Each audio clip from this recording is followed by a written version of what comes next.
State. The Redbirds have dropped out of first place in the Missouri Valley Conference.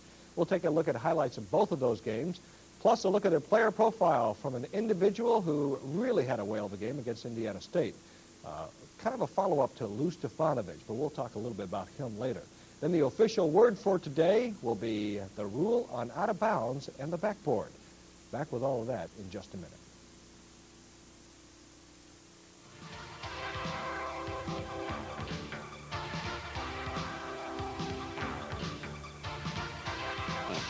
Those that are willing to meet the challenge are rare, but at Illinois State University, the commitment to excellence is strong, whether it's on the court or in the classroom, and the Redbird Club is helping to meet that goal. The Redbird Club is committed to helping athletes excel in their game and in their studies, but we need your help. Whether you're an alumni or simply a Redbird fan, join the Redbird Club and be committed to excellence. Become a member and meet the challenge today. And the Redbirds had to go on the road this week against Tulsa and Wichita State. Normally a very tough swing anyway. But let's get the bad news out of the way first. We'll talk about Tulsa. I've never felt sorrier for a group of kids in my life. And you can set the stage by telling our viewing audience exactly what happened in Tulsa. Well, I got up Thursday morning for the ball game and was in shaving, and Ruben Arjona, who had replaced Bob Keefe, came into the room and said, "We've got some serious problems on the team." He said, "I think we're into a food poisoning situation." And at that point in time, the numbers were 6 kids that were very heavily affected by the situation. It ended up being 8 out of the 12 kids. And from there, it just went downhill. And for a while, I was greatly concerned whether we would be able to field a team, and then secondly, how long would we be able to sustain our effort, and kids getting sick on the floor and so on and so forth. And I conferred with the officials prior to the game, and I said, "Here's our situation," and they were very good about it. Ron Spittler said, "Hey, Bob, if you got a youngster sick, get to us immediately. We'll stop the game regardless, and we'll get them off the floor." Now, technically, they don't have to do that. If you have possession, they can stop the game, but if you don't have possession, they don't have to stop the game. Ironically enough, the only time they stopped the game was when one of the Tulsa youngsters got hurt, and we went on into a transition situation, and I wanted to get up and say, "Wait a minute, this isn't right," but I thought, hey, they were good to us. Now, how can I complain under these circumstances? I almost had a feeling that towards the end of the game, as you look down the bench, you're ready to ask for volunteers to go in, because there were some pretty sick kids. Yeah, I was proud of their effort, ironically enough. You score 31 points in a major college basketball game, and you're on television throughout the Midwest, and you can only get 31 points on the board. Why, you got to really wonder what's going on. But I thought under the circumstances, I thought the kids really gave us an effort. We were more out of sync offensively than we were defensively, and that's understandable. You have to have a timing and a rhythm offensively, where if you just get a really tough effort, you can be a fairly decent defensive player. I didn't think it was a superb effort, but I thought it was a pretty good defensive effort. Offensively, 17 points in the first half, 14 points in the second half. Heck of a halftime adjustment, right? I was able to get 14 out of them instead of 17. The ball, and if you look at it, Al, most of the shots were just short. We weren't able to get the ball into the bucket and with any regularity at all.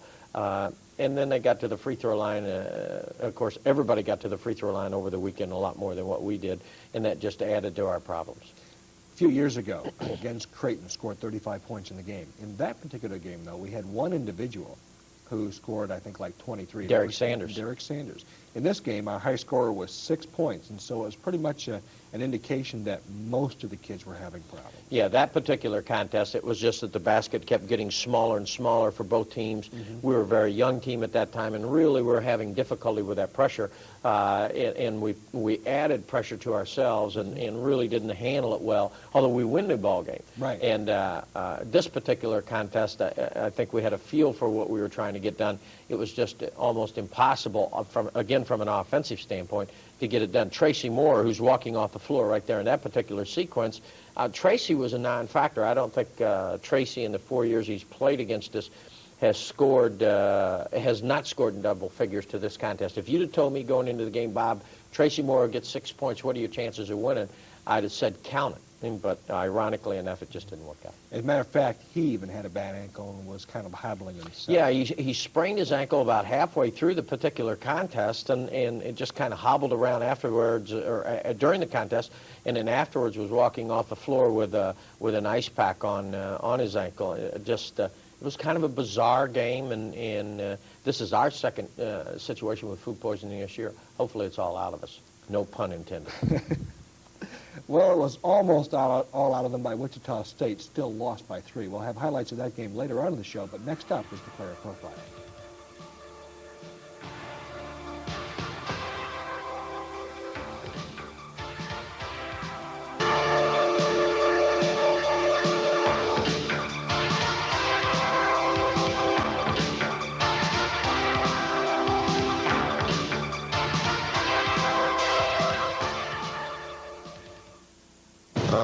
Well, coming out of high school, coach thought of me as, a player who's able to put the ball in the basket and able to score. And I think I've developed that pretty well. I mean, I've improved my range out on the floor since I've been here, and offensively, I think I'm able to play, out on the floor as well as inside like I did in high school now.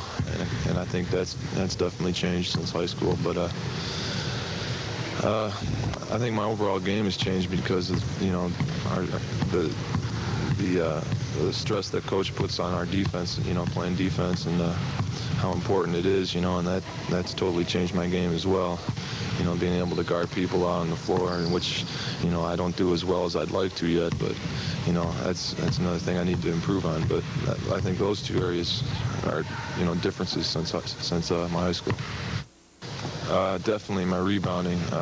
I think I'm a decent rebounder. I need to improve a whole heck of a lot. I know that because a lot of times there'll be chances for me to get a rebound where, like for instance, it might go through my hands or whatever, and I might miss, getting a blockout position or something like that, and that's usually the case. And our rebounding is something that definitely needs improvement.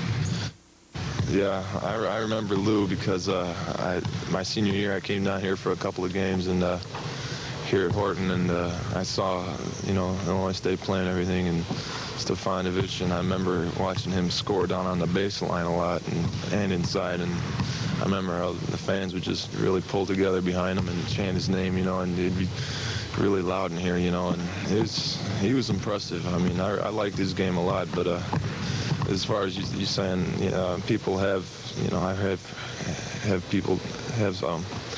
I've heard comparisons, with me and Lou. I really don't worry about that too much or think about it, but people have said that to me before. But, he's a lot better rebounder than I am, and I'm sure, he's better defensively than I am right now. But he was a good player, but, we're two different players.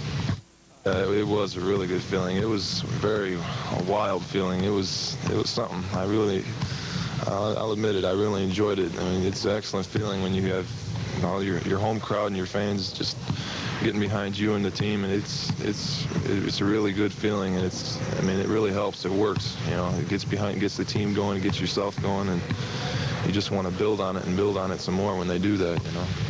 Yeah, we talk, a lot because, like you said, we did redshirt together, and we're both going through the same basic route, through this programs with the redshirt, and we play similar positions, and we both know basically what coach wants out of us. And John, if I'm not putting the ball in the basket or whatever, he's telling me, hey, just keep shooting, you really look to score on all this, and I'm getting on him, hey, let's get some rebounds, you and I aren't rebounding well enough, we got to get after it. And we talk to each other like that a lot, and we both have a good idea of what each of us has to accomplish out there. And a lot of times it's a similar type roles, defense and rebounding. We play really similar positions, but we do talk a lot between us, and we do have a pretty good relationship on the court and off the court.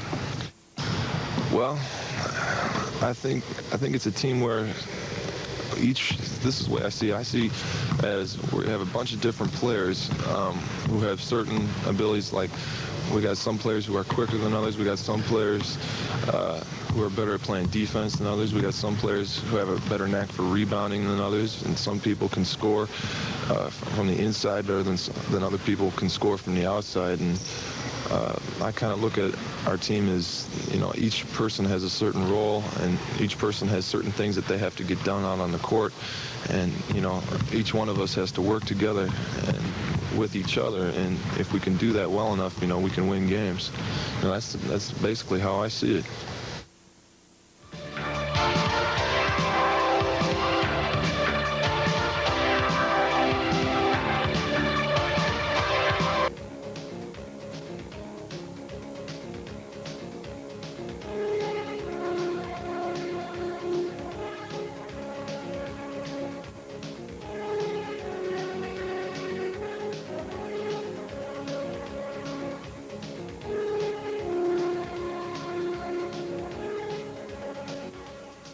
The rectangular board, the sides, the top, and the bottom are all in play.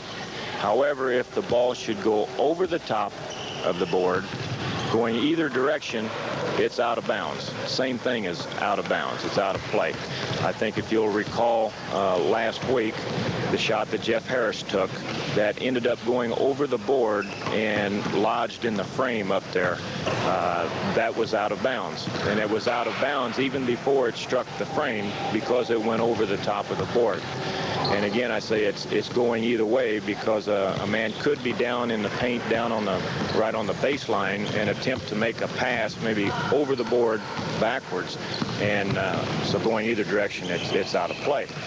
Now with the Federation board, the rectangular, or the fan-shaped board that you see still in some of the high schools, that rule is totally different than the square board.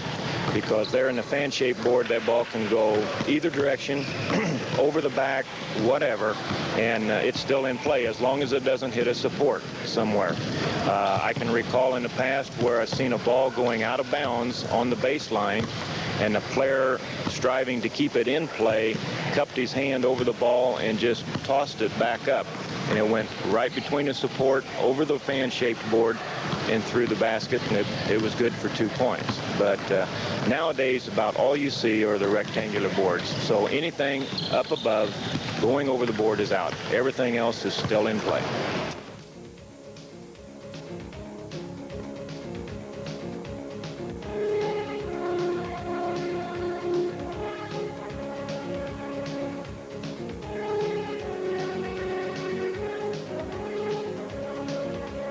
The Redbirds went from Tulsa to Wichita State, a tough swing anyway, never mind the food poisoning.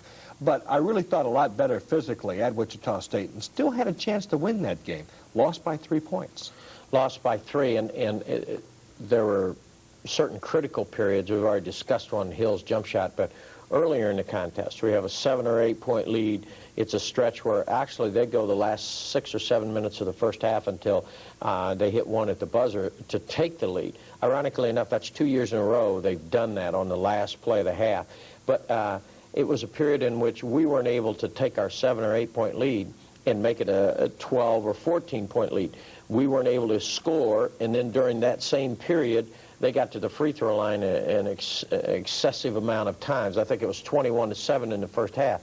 What's most discouraging about that is both teams, as you can see, they're playing a pressure kind of defense, and the officials are saying, well, Bob, your team is fouling them in your pressure defense, but they aren't touching you. They're avoiding you. It's miraculous the way that they don't even come close to a foul. And when one team is put at a distinct disadvantage like that, it's just difficult to make up for it. This video, by the way, courtesy WHOI TV, Doug Bell and myself are, by the way, calling this game.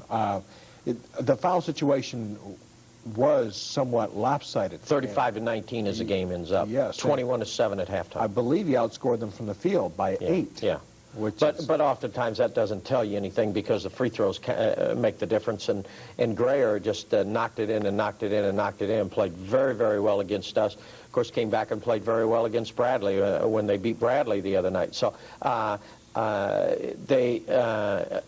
player that is struggling a little bit for them in our particular contest was Radunovic although Sasha came back and had a very fine game then against Bradley. But it was a ball game again where we didn't shoot the ball particularly well. In fact, throughout the tournament, throughout those two games, Al, we didn't have one player shoot 50%.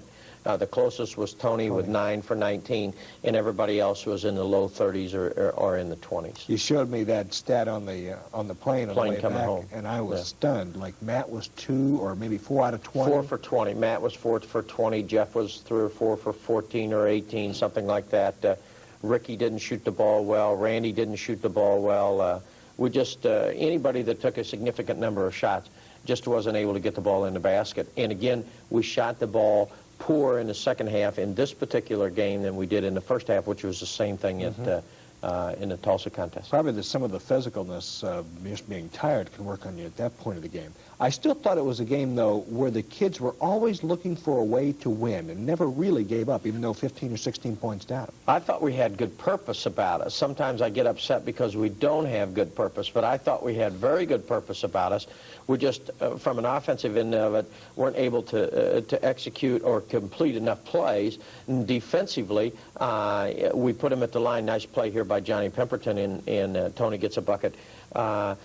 Defensively, they went to the line so many times that it just negated what we were trying to do. And here's a play right before halftime in which they get the bucket right here on this shot, and they take the lead on that particular play. I don't think that really, in the final analysis, took momentum away from us or anything like that. It was just a nice shot by them and a good play. You know who's coming along nicely? Was 1 for 6 from the field in this game, but I thought really had his shots, and once he gets comfortable with it, could be pretty good. And that's the guy with the ball, 25, Randy Blair. Randy, I thought, played the best in this particular contest since the Iowa game, and of course he hurt that foot very late in the Oklahoma game, and was really really has not performed well since then. And I was pleased that Randy got 7 rebounds for us in this particular contest. Only turned the ball over one time. He was handling the ball in different situations. And if we're going to have a chance to be competitive, we've got to get a definite contribution out of him. Matt Taphorn really struggled in this game. Now, he gets a bucket here, but there were time and time again where he had his shot and still wasn't able to bury it. No, he misses one three-pointer about where Jeff is dribbling the ball there, and then on the other side where he's just completely wide open, and Jeff has got to, Matt has got to make those plays for us when he's that open. And not that you got to make every play, but you've got to be consistent, and I wouldn't say 4 for 20 is very consistent. Now, Ricky hits the three-pointer, and Ricky also hits three-pointer to pull us within 3, where they have the basketball with 3 seconds left, and I'm hearing people say you have to foul. In my way of thinking, you have to not let them get it in. That was our first thought, Al, and here's how we said it. We said, all right, we'll go for a total shutout, a 5-second situation. Then if they get it in, let's make a move at the basketball. Well, they eluded us, and we're 0 for 2. We didn't shut it out, and we weren't in a position to foul, and then the clock went off very quickly. But it would have been a very difficult situation, even if we foul and he misses a free throw, because now we've got to come the full length of the floor and heave the ball in order to make a three-point play. Well, that dropped the Redbirds to 3 losses in the Missouri Valley, so now 4-3 and have to go on the road against Creighton, a team that can be pretty tough up there. We'll talk briefly about Creighton when we come back in just a minute.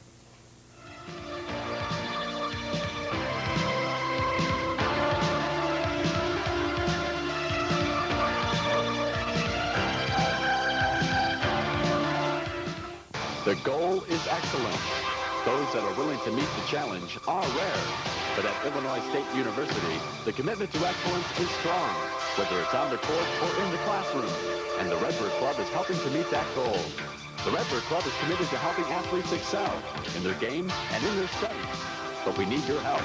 Whether you're an alumni or simply a Redbird fan, join the Redbird Club and be committed to excellence. Become a member and meet the challenge today. Brown Sporting Goods has hundreds of super fitness values to help you shape up and save. The Weslow Relay 880 treadmill has all the most wanted features, including variable speed adjustment, a 10-function work center that includes time, speed, distance, and a 2-function pulse monitor, plus a gas-assisted incline adjustment. A complete system for only $499.88. You save $200. For fitness, it's Brown's. Brown Sporting Goods for the games you play. Redbirds have to take on the Creighton Blue Jays. It'll be the third game in a row in the Missouri Valley Conference, and Creighton up in Omaha is always tough. And this year, a pretty good team. Now, when you mean third game in a row, you mean third game in a row on the road? Yes. Okay.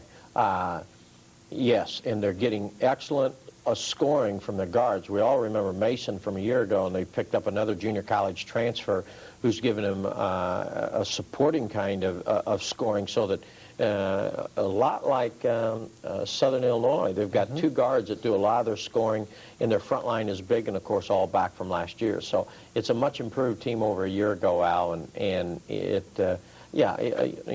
play a league game, you got to play well, and if you don't play well, you don't have a chance to win. Of course, Tony Baroni came from Bradley to Creighton and took some of those concepts with him.